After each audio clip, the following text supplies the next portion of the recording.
does. It is popping some boards over here. Yeah. This guy's gonna have to be pulled out. Oh, no, we're not. Nope, that's frozen down. How about this guy?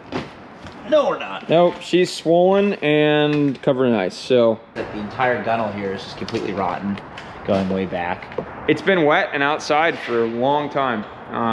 And neither of us want to be inhaling detritus. Or what's the other stuff called?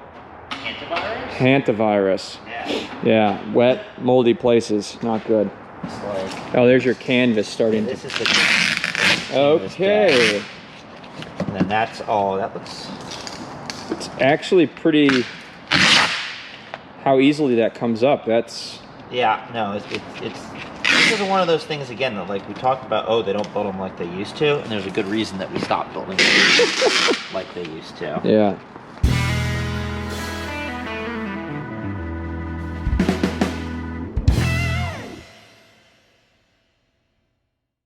All right, guys, behind me is the 1957 Chris Craft 31-foot Corsair that nobody wanted us to take on. Yet, for some reason, Harry pleaded me, please, Ben, please, I want to work on and fix up this old wood boat. He's lying. So, here it is. I live to please Mr. Sesselberg over there. So I got him a wood boat, and I'm just really looking forward to seeing what he can do. Because we just got him, you know, some circa 1950 woodworking equipment. No, Harry went and got some circa 1950 woodworking equipment. And that's the excuse you have for justifying me getting the things that I want. Yep, if you haven't already, go back and watch. We brought this boat here from Ohio. A very nice couple own this boat. It's been sitting for years. It's been passed around for good reason to a couple different people in hopes that they could fix it up. And it ended up that, you know, no one either had the time or heart to do it. But here it is. It's officially indoors for the first time in God knows how many years.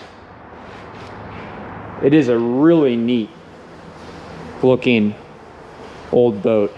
Harry and I went and checked this thing out, I believe in September, to see what kind of condition the boat was actually in, if it was even worth saving, and just meet with the customers to see, you know, where their heads were at in regards to what they're actually looking to get out of this boat. And at the end of the day, you know, there are some spots that are fairly concerning in regards to some wood rot on the hull, and then definitely some spots up on the forward deck of this boat. But for this customer, they want to sand everything down, expose the bad, discuss what absolutely needs to be replaced in regards to wood or filled or epoxied, and then give it a new fresh look on life. So new varnish, new paint. We're gonna epoxy, seal, and repair a lot of stuff. I know you guys are gonna hate this, but depending on the condition of the bottom and hull of this boat, it may be in its best interest with how the owners wanna use it to completely glass over the outside of the hull. We were joking.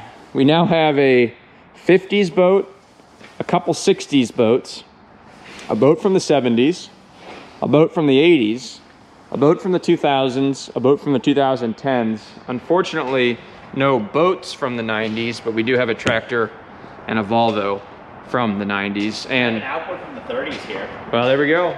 Outboard from the 30s. Anything from the 40s?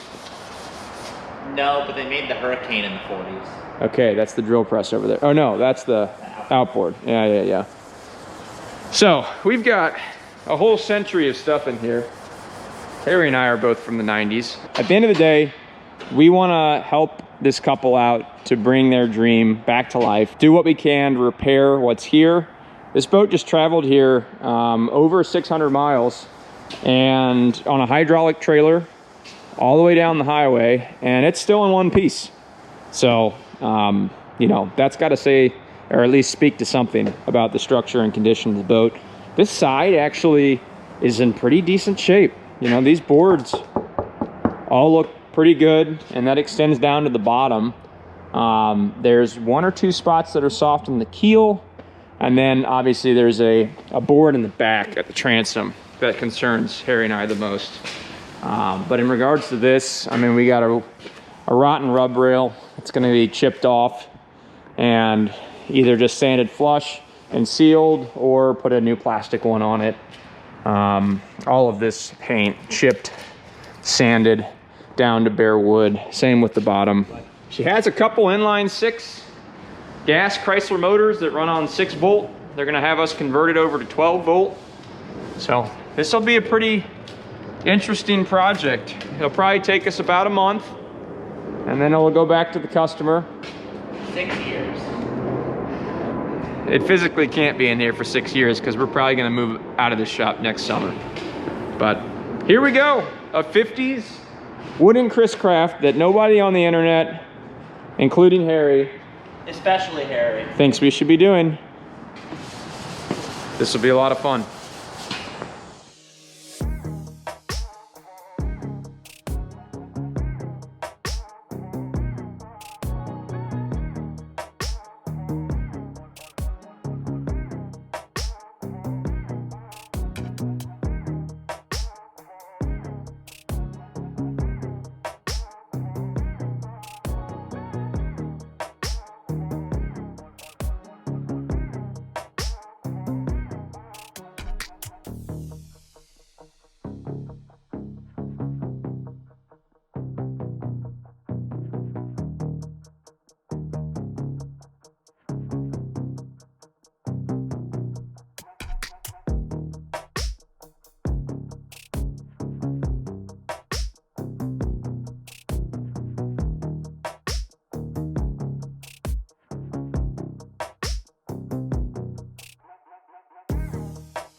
But the inside is tough. The upholstery, the trim, the wallpaper, you name it, there's a lot of mold down there. I'm gonna have to talk with the owners about what they really are looking for down below, because that is, you know, special face masks, making sure Harry and I don't get sick. If we're gonna clean that up, that's gonna be special work. And I may even, you know, dare say hire a third party to do that, because it's been wet and outside for a long time, and neither of us want to be inhaling detritus, or what's the other stuff called? Hantavirus. Yeah, wet, moldy places, not good.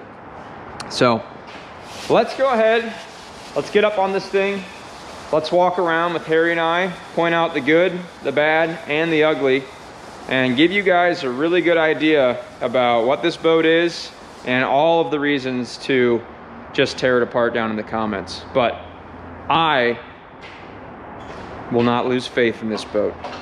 We've already had great conversations with the owners about what they want to do, and we're going to keep trudging forward. So if you've got a boat like this, I know it's hard to find people that will work on them or bring them back to life. I'm not going to say that we will do much of these at all, if not more than just this boat. But don't be discouraged. Watch this series of videos and decide for yourself whether bringing back to life an old wooden boat like this is worth it for you. It's never worth it. It's just not. There is an old saying that's when you own a wooden boat, it owns part of you. And you then become its like personal shepherd and caretaker for the rest of its life, like a child. And if you don't, that boat will rot and it will start to slowly degrade back into the ground, Like that one has. where it came from. We're just being honest. All right, so we're stem to stern. We'll start at the bow. All right. and work our way back. So I would say the biggest thing to look at right here is that the entire gunnel here is just completely rotten, going way back. This whole top board, which is annoying because it's a compound curve, needs to be replaced. Whatever's going on here. So hang on, so what we're thinking, again, the owners have a budget. We have to abide by the budget. This board needs to be replaced. Yes. I think this tow rail can be saved. Whatever's sandwiched in the middle here needs to be replaced as well. So just being fully transparent with you guys. Like I said, these owners have a budget. They're only going to put the money that they can into this boat. And I'm going to put the work that I can into it too. Correct. This is a lot. You are not going to see, I mean, this thing's going to look totally different when we're done. You're not going to see a $200,000 boat restoration here. You're not going to see a $100,000 boat restoration here. This is going to get what it needs to be functional for the owners. And you know, just to say problem and solution here, likely replace this board, epoxy seal, you know, wood seal. What's the special wood stuff you were saying? We're going to use G-Flex epoxy so it seeps in and lets there you it go. still breathe. And then I said it earlier, but this was my easy button. Delete this wood rub rail and just put a plastic one on it. No, we can't put a plastic. Yes, we can. No, you can. Yes, you can. Screw to wood, and there's nothing behind the wood to screw to, so we have to do something there. But what are you going to do then? We're going to have to replace it. It's wooden boats. That's how they work. All right, But, so we're all right, doing so- a wooden rub rail with the stainless again. Yeah. Our next big spot of contention is down here. This is like the forwardmost portion where it Yeah. transitions from lateral boards to the keel, and there's a metal stainless, you know, rail underneath it. Yeah, so I think this can be routed out and then have a new piece spliced in there. I don't think that all needs to come out. I don't think that I'm on that level here either, but that'll be fine. Below the waterline, so fiberglassing a wooden boat is bad because the second you have a problem with the fiberglass, you just end up with a big sponge bath to soak up. I think given the nature of this boat and what's happening and what all everyone wants to do with it, that fiberglassing is probably the best way to go. It'll also make it easier to paint because you don't have to worry about all the seams opening up and everything. This boat's been out of the water for so long that it has dried out as well. So just realistically, given everything, I think that is what needs to happen. If the owner does not want us to glass over the hull, we won't, but we will just be very clear, you know, we will seal what we need to. We'll use an epoxy barrier coat for the bottom. Yeah, but I mean, then you still have a problem with the boat opening up, Right. and swelling and everything. We're gonna do our best to convince them not to go that route. Yeah. And again, we'll tell them the same thing. When we paint the hull side, again, after a season or two, the moment this thing hits the water and expands and contracts with humidity, he's just gonna have these popped seams again in the paint. Yeah. So Yeah, that we'll be able to prevent that with fiberglass. otherwise, we're soaking the boat, and then Yeah. it's more than I feel And personally. this was slightly in the walk around from earlier. We'll show you on the other side. A lot of this hull wood is actually in pretty good shape. And it looks like this underneath the paint has been fairly well, I guess, protected. This is a double-hulled boat, and they are bronze. It is bronze hardware on it, so it's not like we're having to pull every galvanized screw out of it to replace, which is, I guess, a plus. Yeah. And I guess I'll say now, the goal is to not have to replace any stem to stern, you know, longitudinal board on this hull. Yeah. So that one up there definitely needs to be done, but everything else looks okay. And again, we're not taking planks off frames and stuff. No. The paint, it looks like this is probably like Pettit Easy Epoxy, which is, I would say, a good thing to use. This is all leaded murder stuff here. Original lead paint. Yeah, That's been painted over. Without a question. So that's going to be fun to deal with. Canvas decks, we'll go up there. Yeah, let's finish that and we'll go talk about the canvas decks in a second. We've got a plan for that. Yeah, so this has had some splicing work done to it already down in this corner. You can see that everything's not lining up. where the bottom all goes. And then in this corner, there's some rot starting in the bottommost board. This is all pretty soft here. So that's unfortunate. That should be peeled out and replaced. So take it down, remove the paint, figure out Pop all the bungs, pull the screws. how bad this gap is, and fill it, seal it. That's another reason I'd like to glass the whole boat. Is that's like that is going to get replaced regardless of what we do to it. And the glass will prevent future issues. From the pressure of the jack stand, it's opening up over there. Yeah, I mean that's the way it was when we found it in Ohio. Yeah. But again, it's just been sitting, like these things really should be in the water. That's the best way that they're supported. Yeah. So that's about it. This side of the boat's pretty straight. I think this is the side that was sitting. Yeah, I mean, the transom above the waterline looks great. Yeah, here's a great, I mean, all this paint's almost flaked off on this side, but these boards look wonderful. This is just freaking dirt and grit from... Great to repurpose it into something else. The wood. Yeah. Yeah. Anything else. But it's gonna stay an old school Chris Craft. All right, that's enough about the bottom. We really showed you the couple hot spots. There's no boards popping underneath, which is good. And then we got our little baby prop shafts and rudders. We're not gonna mess with those. Might get a little bit of a tune-up in the engine bay, but that will all remain just as it is. You know, as long as they shift in and out of gear, forward, reverse, all that. Moving into the boat. Don't mind the ice and water. Clearly there was a lot of snow in Ohio where this thing came from. Yeah. So it needs the deck sanded down. And honestly, everything up here is actually in okay shape, except just needs to be refinished. So we need to recaulk the deck seams, which I've done before. We can do that. Obviously, we're gonna let everything dry out. Let everything dry out. Varnish the sides of everything. Floor will stay bare wood. Harry actually did admit he was excited to do this varnish work. Yeah, no, I like doing varnish work. I'm good doing varnish work. It's the structural stuff that I'm not Yep. comfortable doing.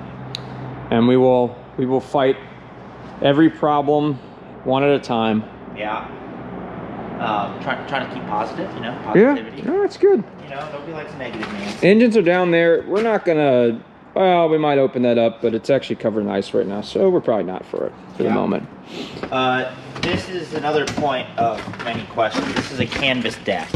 So this is how they would do non-skid before modern non-skid. Basically, they would literally just take a canvas sheet and then dope it up using scary paint stuff, and then put it down. And then on a lot of modern boats, you see above the windows on the sides, you'll see it's called an eyebrow, which is a piece like that. And on fiberglass boats, they don't do anything. Historically, that would have been where the edge of the canvas was punched down. So this all needs to be peeled off, and then we need to evaluate what's going on underneath, because the problem is you get one tear in it, and then it just holds moisture behind. It does have a tear. But my plan would be to get rid of this, and then we'll put fiberglass there, and then non-skid over top of it. So with Chesapeake green or whatever color that is. Paint it back the same color. Yeah. And is this canvas on the sides too here? That's all canvas. Okay. So that'll be fun to peel off. No, and it looks like it's just on like the roof of the boat here, which down below, I won't make Harry go down below. That's what the bottom side of the roof looks like. So it's just got ribbed structural boards, and then a little bit of a, you know, liner, and then the canvas deck over the top. Ugh. I don't know if this is atmosphere in the bilge. Dangerous, explosive. Wow. That's kind of cool. That is wild. This is by far the coolest part of the boat. Mm-hmm. Well, in the spotlight. Yes, I was playing with this earlier. But you got one to move it like side to side, up, down, and then one that, yeah, that's a lot of fun. Pretty sweet. All right, let's walk around to the bow. This is all varnish work that'll get done. Not touching anything here. Like I said, convert this over to a 12-volt system boat.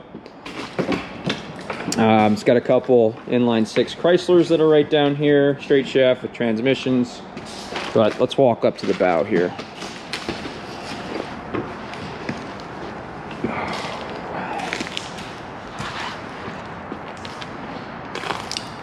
I am actually surprised how nice the chrome is. You know what I mean? Oh, that's a freshwater boat. Yeah. But yeah, this is another real tough spot. So this is put together just like the aft deck is, right? Yes. So they're just board planks over frames. I think it does have canvas liner underneath it as well. Okay. And then there's a real rotten spot over in the corner of this window. That's right. Right there. All this stuff feels pretty sturdy. It does. It is popping some boards over here. Yeah. This guy's gonna have to be pulled out, and that's what we got the tanker for. This is that rotten spot Harry just mentioned. So that'll definitely need a touch up.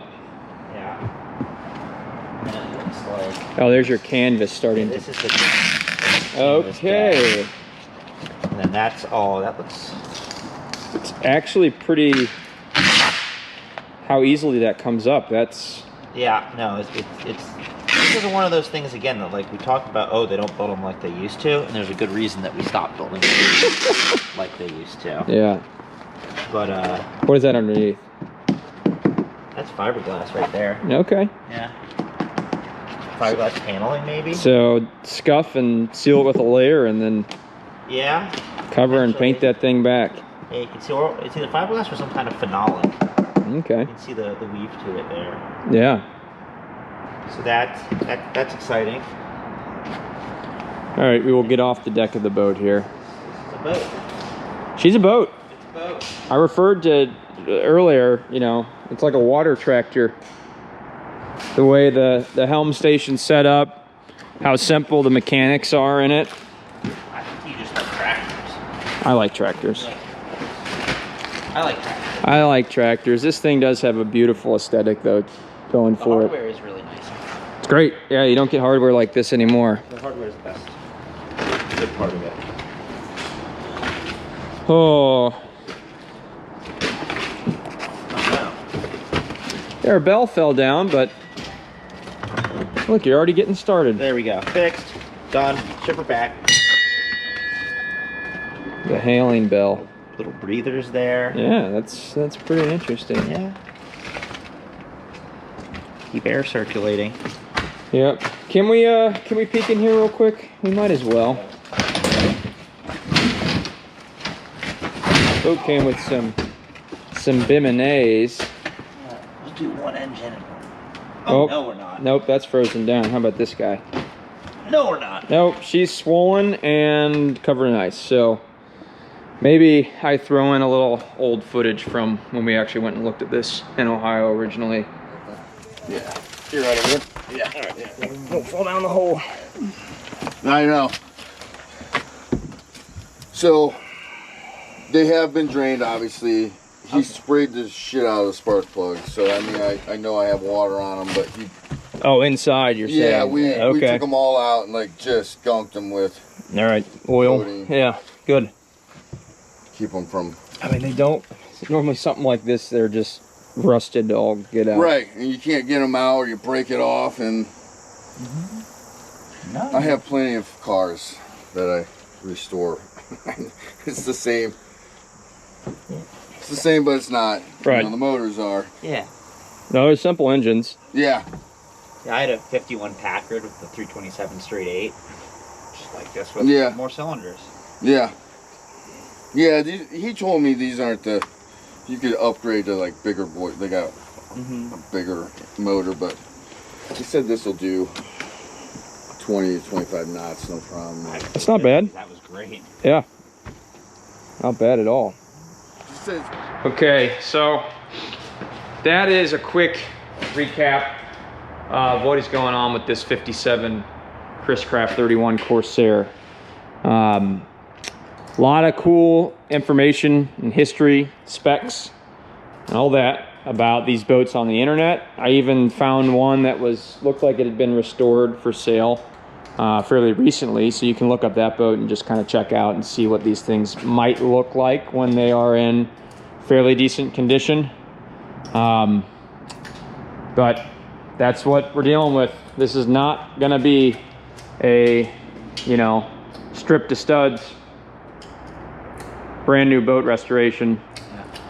This is gonna be a functional, cosmetic, and minor repair so the owners can enjoy the beautiful, old, classy looking boat and have a good time on it. And know that, you know, it's not gonna fail them in horrible ways because there's certain things that haven't been addressed or touched. So we're gonna mess with this thing.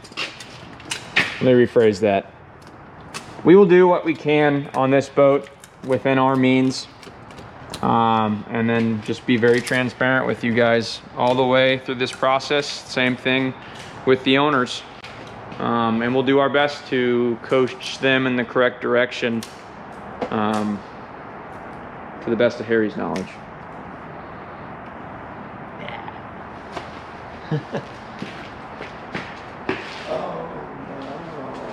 Look at that little spaceship looking thing right there. So there you have it. We've officially got our 14th boat in the fleet that it's time to get ripping on. Step one, sand everything down, get rid of all the old paint, canvas deck, varnish, expose the bad stuff, and start putting together a game plan. And yes, we are going to finish everything else once we get some heat going. We're not just going to keep starting projects and not finish them. And it is, you know, averaging in the mid 30s every single day. So what we're doing is trying to get everything prepped. Harry was able to get a little bit of glass in the Boston Whaler the other day, or glass, epoxy resin in some spots where there were some damages. Yeah, so it's ready to be sheeted, the whole boat, and then painted after that. Yep, and then tomorrow I'm gonna do a little prep work on the correct craft, so that thing is ready to go for paint when we get temperatures again. But there you have it, guys. 57 Chris Craft Corsair. We're gonna do our best and hopefully keep this thing on the water for what, at least another 20 years, Harry? Oh, just got 3 or 4 left. At least 3 or 4. Yeah. Yeah. Yeah. All right, guys. Thank you for watching. Tune in the next time to tell us everything we're doing wrong. No, to check out all the cool stuff we got going on. All right. See ya.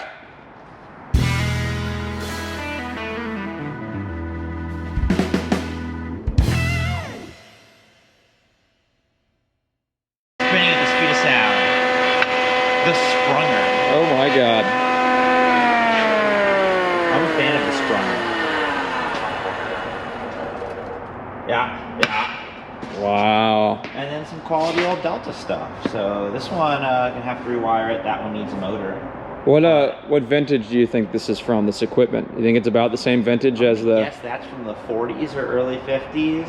Okay. I'm gonna guess this is late 50s or early 60s. I'm gonna guess this is mid to late 50s. So... But I'll do some homework and figure that out. So what you're saying is this equipment could have potentially been around when this boat was being constructed. It was probably 100% around. So what better equipment than to help repair? Yeah, huge thanks to my buddy Zan. A brethren. Reaching out. He saw a video I made on my Atlas drill press over there, and he was like, yeah, if you want some more stuff, I got you covered there. And he runs a really stellar boatyard down in Deal, Maryland. This was the old stuff they had laying around that had been decommissioned like 20 years ago. Heck yeah. So went and picked it up, and now I get to have the honors of using it on that wonderful vessel. That was very positive. I appreciate I'm that. gonna try to not be super negative. I thank you, good sir. But I was just playing with the spotlight on top of the roof, and it was very satisfying. Best part of the boat. It's really cool. It's literally the cherry on top. Knobs and levers, and it's got so many knobs and levers. What would somebody have paid for this thing in 1957? Post World War II, 50s, cars were big, engines were big, people had money. I mean, a top of the line Chevy was what, $1,500? So And what, I mean, my 59 MFG Oxford, which is a fiberglass boat, it's like cutting edge, was $625 in 1959. So 10,000? no, less than that. Less than 10,000? Maybe $5,000. Okay. Maybe. And you're not, I mean, truck spec, then a semi-truck's towing this thing. In those days, Yeah, standards. I mean, your Ford F1 or your Your Ford one, yeah. Chevy Apache's not towing that. No. 265. So that's a semi-truck boat. Well, also people didn't have boat trailers back then. Right. The boat trailer is a pretty I mean, this invention. this thing was built, put in the water, and, I mean, was it ever hauled out? Yeah, they Would you haul them out in the winter? I mean, I guess on by Mich- the late 50s they had travel lifts, but I mean marine railways a lot of the Yeah, time. okay. I mean, in the Great Lakes you had to, because it freezes. Yeah. Or Minnesota or wherever. But no, people didn't trailer boats bigger than Yeah. 15 feet Yeah. back then, 16 feet. So, Yeah. and this boat was built in, what, 57, 58? Yeah, I wish I knew where. I'm going to assume Florida or some Midwestern Yeah. state. There were Maryland-built Chris Crafts, too. Oh, really? Yeah. Huh. But, I mean, this boat was built, it was meant to last for 20 years, maybe. Yeah. And then, so by the mid-70s, this boat, as designed, would have been broken up. Yeah. So, it's still here. Yeah. Now, better or worse, With dry wood. dry wood. That's why. And I mean, that's another thing, right? Like up in New England, people still run wooden boats because the water's cold. Yeah. It's a short season. It So they haul them out. preserves them. Preserves them. There's a ton of people around that know what they're doing and know how to work on them. So if this was a Chesapeake boat, we'd be having, I mean, there'd be a no-brainer to glass the bottom of the boat. Could you imagine growth Yeah, and no, shit it'd getting be up disgusting. inside the crevices and whatnot? All the dead rises that the fishermen use, like there's still wooden dead rises. Right. But they've just been coated on the bottom. Yeah.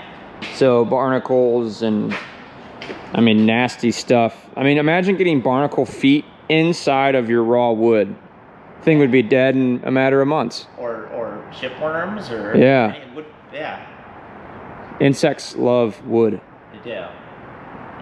So no, I mean wooden boats are just they're a tough sell for 95% of people, myself included. Yeah. Like, Agreed. I probably, I mean, it's not my style of boat, but I would probably never own a wood boat just because I know how much it takes to keep them up and going. Well, unless someone has an early 1900s launch boat, because then I would, in the market. Yeah. Yeah. No, it's a wooden boat. It was a disposable item. People don't like to think about old things as being disposable, but Yep. And I mean, value-wise, you guys can look it up on the internet. I think that one that I saw that had been recently fixed up was, they were asking $30,000 for it. It's a 30-foot cabin cruiser with twin inboards. So, it's not like something like this fully restored. If you put $100,000 in it, it's not worth $100,000. $30,000 boat. Yeah. So just, to give you an idea of what's going on there. But people love it, and Nope. I'm gonna learn a lot doing all this stuff. That's for sure. These, I have good friends that can teach me stuff. Yeah. No, the owners of this boat are very passionate individuals. They're looking forward to seeing, it looking nicer and being a running and functional boat. And that's the kind of owner that it takes to own a wooden boat like this and put the money back into it that it needs to be safe and reliable. So there you have it. The Wooden Mystic. I don't even know what the name of the boat is. I don't think it does. You're dying. Bye-bye.